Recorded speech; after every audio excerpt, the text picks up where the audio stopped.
able to show us about the specific tools that you like to use and how you we always start going? with carbide scrapers. It's Yep. a really strong, sharp edge. Yep. You can file these to keep them sharp.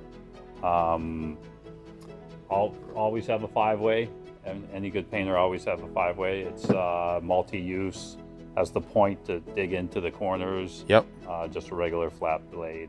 What's this curve for? The curve is to clean out roller naps, Oh, which no one ever does anymore interesting. because they're all disposable. Right on. But in the old days, we actually used to clean rollers and save them. Neat. But Good now to it takes more time, more Yeah. water or thinner to clean a nap than just to throw it away. Okay. So unfortunately, we're a wasteful society. But Yeah. and then we have the profile scrapers. Okay. So you have a lot of different profiles here Yeah. that you can use for depending Especially on a which place like molding. this, Yes, yeah. exactly. So each one has a couple different chances of yours matching exactly to your trim. Slim. Slim, but you get close to it. When you use this in conjunction with the other two, Yeah. the profile scraper can get your detail woodwork basically bare.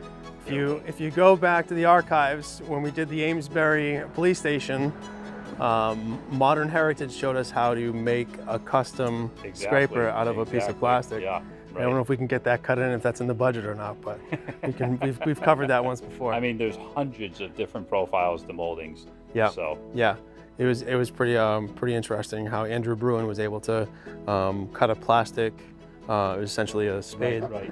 and down to make the molding, which I thought was a fantastic trick that I learned. That is neat. So we have scraping, the basic scraping tools, Scrape, trying to get sand. After you scrape, you always want to sand.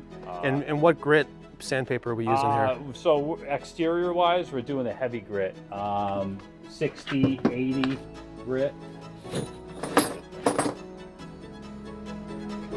This is 80 grit. Okay. And the lower the grit, the higher the more coarse it is. The lower the number, the more coarse it's the amount Got of little pebbles they fit in Yep. the square inch. Cool. You're obviously starting with a thick gritness and then especially on old fine-tuning it. houses like this, you want something they even make like a 50 grit that we'll use, and it really gets that top layer off. If you're not using these other techniques, you need something really heavy bodied like that. Now I was told to sand with the grain. Always sand with the grain. But what about when you're scraping? Scrape with the grain. Always with the grain. Yeah, everything's always with the grain. All right. Yeah. Awesome. And then last but not least, you've told us how to take it off. Yes. But how do you put it back on, and what do you put back on? Yep. So after your surface is clean, scraped, sanded, we always normally use an oil-based primer. They have a quick dry, which is good for bleeding things like knots and tannins and rust. And then they have a slow dry, a penetrating primer, which is better for like hardwoods, cedar, things like that. Things that dry slower, they really work into the fibers of the wood. So these are cedar clapboards. These are cedar, yeah. And you're going to use an oil base that's going to be penetrating. Yep. And even though it's not going to penetrate through the layers Yeah. that are on there, Yeah. once we do scrape it, anything that's raw is going to penetrate.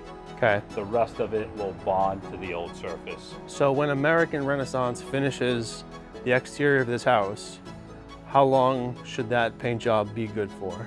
We would like to say 10 to 12 years, Yep. depending on the number of Yep. layers that we Yep. put on. This Yep. house in particular, we're doing one coat of primer, one coat of what's called high build finish Yep. by Benjamin Moore. It's the thickness of almost 2 layers of a traditional Oh, wow. paint. So that saves time, that saves money, Okay. that saves product. Yeah. So for these people that are changing, having to do it every 4 or 5 years, might not be doing the preparation, might not be using the right Something's paint. wrong. Yeah. A lot of it's moisture within the house too, Yeah, which okay. a painter can't control. Okay. So you really, Awesome. before we start, we have a moisture meter. Okay. And we plug it into the wood, and it'll give a reading on Awesome. where the moisture lies. That's so awesome. If it hasn't rained in a week and you're still showing a high moisture reading, Yeah. something's happening within the walls. Yeah. Either the insulation's bad, Yeah. gutters leaking, windows are leaking. Okay. It could be a outside wall that's in the bathroom that's not vented Yeah. properly. So Yeah. there's a lot of Moisture is a big deal. If Yeah. you see paint peeling off in sheets, you have a problem. This is nice even peeling. Yeah.